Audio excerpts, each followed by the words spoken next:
para lo cual bis de m y n contiene un grafo bipartito completo K sub m, n una ruta Euler o un circuito Euler explicado. Recuerde que una ruta de orden es una caminar por un grafo que usa cada borde exactamente una vez que un grafo tiene una trayectoria Euler, solo si hay como máximo dos vértices con grados impares. Un circuito Euler es un recorrido, una gráfica que comienza y termina en el mismo vértice, y utiliza cada arista exactamente una vez que una gráfica tiene otro circuito y solo si se nota el grado de cada vértice. Arriba he enumerado varios gráficos bipartitos completos. Determinemos los grados de los vértices porque usaremos los grados en las explicaciones, para lo cual cuando K sub m, n tiene una ruta Euler o un circuito Euler, primero tenemos la gráfica de K sub 1, observe que ambos vértices tienen grado 1 porque 1 emana de cada vértice. A continuación tenemos la gráfica de K sub 1, 2. El vértice superior tiene grado 2, los vértices inferiores tienen grado 1.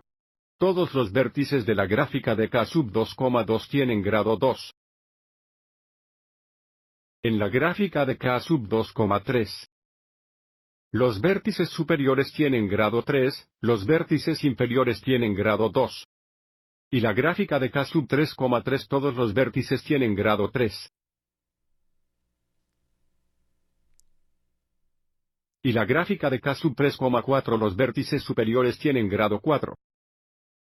Y los vértices inferiores tienen grado 3, así que, de nuevo, lo importante que hay que recordar aquí es que un grafo tiene una trayectoria Euler y solo si hay como máximo dos vértices con grados impares, y la gráfica tiene un circuito Euler y solo si el grado de cada vértice es par. Ahora consideraremos tres casos. Caso 1 es cuando m y n son pares, por ejemplo, en el gráfico de K sub 2, 2.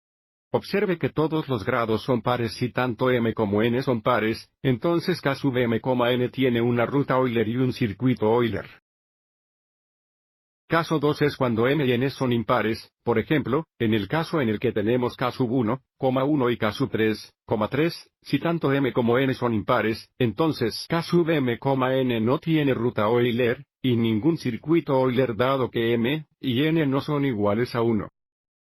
Así que la única excepción es la gráfica de K sub 1, 1 donde observe cómo hay dos vértices con un grado impar y, por lo tanto, la gráfica tendrá una ruta Euler, así que si m y n son iguales a 1, entonces el gráfico tiene una ruta Euler pero no hay circuito Euler. Entonces el caso 3, que está más involucrado, es cuando m es impar y n es par, o m es par y n es impar. Esto estaría en las gráficas de K sub 1, 2, K sub 2, 3. Y K sub 3, 4.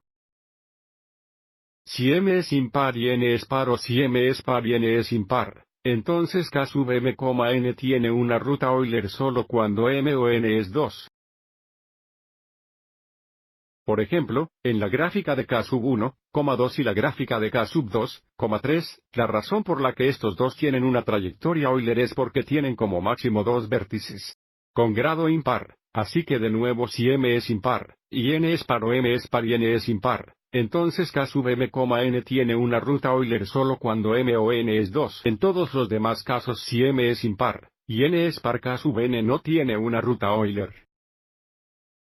Y finalmente, si m es impar, y n es par, o si m es par, y n es impar, K sub m, n no tiene un circuito Euler porque no todos los vértices lo harán. Tener un título parejo. Espero que esto te haya resultado útil.